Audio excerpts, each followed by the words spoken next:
He joins us live tonight. For better or worse. For better or worse. In this case, perhaps worse, Richard. I think that people are missing the big story here, both sides. So Democrats are going on about Vladimir Putin, the puppet master. Republicans are talking a lot about leaks. Both may be missing the actual scandal, which is the political use of classified intelligence to hurt people. And you're seeing it happen. You've seen it happen here before. Explain to me, as someone who's watched government a long time, why Democrats and Republicans on the Oversight Committee cannot get relevant documents from the FBI, which they're supposed to be overseeing. What's the possible explanation for that? You'll have to ask them. I don't really know what the security clearances are. One can't help but be struck, however. Let's look at the Comey hearing, if we can, for a second. I was politically active during Watergate. And if Watergate happened today, Howard Baker, who said, what did the president know and when did he know it, if he was Devin Nunes, Howard Baker would be huddling with Richard Nixon behind Sam Ervin's back. And instead of asking Haldeman and Ehrlichman and Mitchell, what did the president know, he'd be like, who was Deep Throat? Right? And I think that's perverted. We're really not looking to get to the bottom of what happened here. No, I think what you're missing is that the real scandal is not what those who are elected do, because we can throw them out of office. We have control over their careers. It's what people who are unelected and who retain massive amounts of power do to influence the course of government behind a screen we can't see beyond. That is to say, the permanent government. I'm not a conspiracy nut, but I'm watching this and I'm asking myself, is it really crazy to think that the Obama administration, agencies overseen by the Obama White House, were spying on the Trump campaign? Apparently they were. So why is that not something I should worry about? And by the way, it could be the Hillary campaign. I don't care. Yeah. You shouldn't be spying on your political opponents. I'm not quite sure when you say apparently. Is this apparently with that whole litany of things that Sean Spicer cited that was frankly a bit addled, that were all these news? No, I'm saying when the director of the FBI, James Comey, says that in congressional testimony under oath. Yes, they were the subject of an investigation during the campaign. What he said, I think, was that people in the Trump campaign got caught up in the investigation.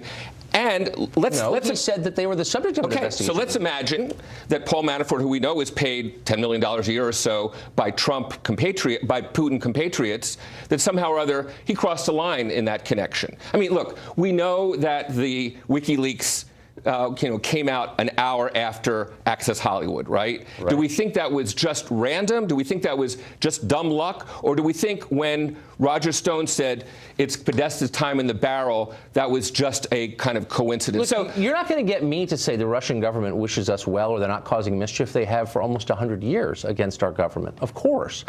But let's not forget that we're not talking about the Russian government, a foreign government. We're talking about our own government authorizing a spying operation against its political opponents. That was at the very heart of the allegations of Watergate. Yes, it is. We know that happened. Well, nobody's saying that. No, Comey is saying, first of all, it doesn't trace a whit to Barack Obama. I mean, I do hear you, Tucker, and I think you know better, defending Donald Trump's untethered from reality tweet. Not only have I not defended it, as I put out night after night, I questioned directly about it, and I don't think that he should have written that tweet. To your credit. I've just been here long enough to know that it's a plausible claim, wiretapping, whatever. Yeah. It's a plausible claim that Trump and his associates were under surveillance by agencies overseen by the Obama White House.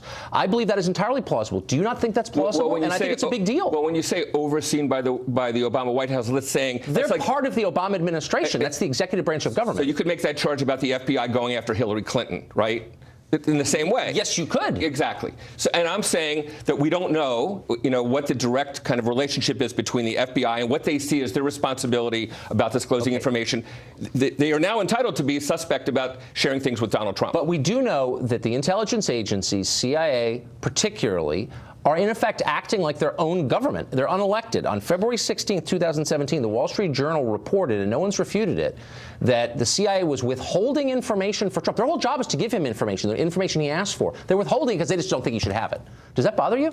Well, if you were the subject, if you had information and you were an investigator or you were at a government intelligence agency and the person you were responsible to give information to, you thought was actually going to mishandle it. I'm just saying, I understand. Not your job to make that judgment. Well, so, I don't know. If you think national security is at stake, if you think... Then you resign, because we have civilian control of the intelligence agencies. If some army colonel decided we should invade Liechtenstein and he felt it was his moral duty, would he be allowed to do that? No. He works for the president. Right. On March 14th, John Brennan assured Congress the CIA did not hack into the Senate Intelligence Committee's computers.